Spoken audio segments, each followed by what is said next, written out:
All right, so again, today we're talking about writers and how they begin their memoirs and set the tone. Oftentimes, when they're thinking about revising, they think to themselves, did I create a context and a point of view for my reader? Have I introduced a narrator and/or a character?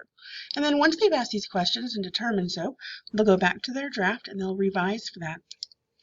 So what if you find that you're in box 4, where you know that the writer or you wrote a beginning, established a situation, a place, an atmosphere, kind of foreshadowing the problems and hinting at the questions, issues, ideas, or themes, and the writer introduced a particular narrative voice and point of view, but you want to do better.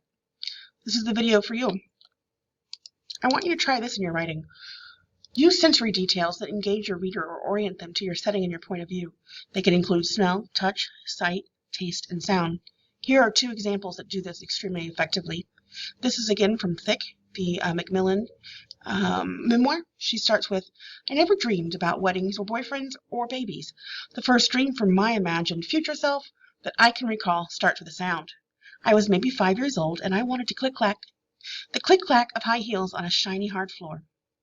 I have a briefcase. I'm walking purposefully. Click-clack, click-clack. That is the entire dream. And so for those of us that do wear high heels, I know that sound sometimes when you walk down the school hallway. When I hear it, it does seem like it equates to a professionalism of some kind. So I can understand exactly what she's trying to get across with the sensory detail of the sound of heels on the floor. This one over here is my very favorite, I think, sensory detail. The way he uses it is just incredible. It's actually called Pet Milk, and many of you are too young or probably don't even realize what pet milk is, but it's a can of evaporated milk that can be kept in the cabinet for a very long time, and people would use it to stir in their coffee. So let's take a look.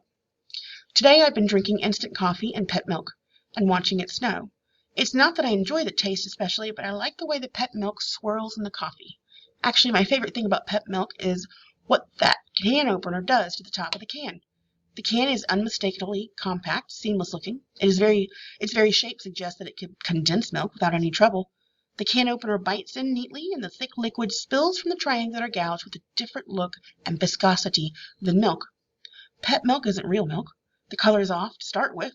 There's almost something of the past about it, like an old ivory. My grandmother always drank it in her coffee.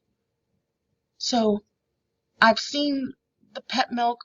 He talks about the taste not being so great. We can see it kind of pouring into the coffee, mixing in. He does a really great job of sort of these sensory details that get us right there with him, looking at his coffee cup and thinking about his grandmother. So if you want to go above and beyond, try to get some sensory details into the beginning of your memoir.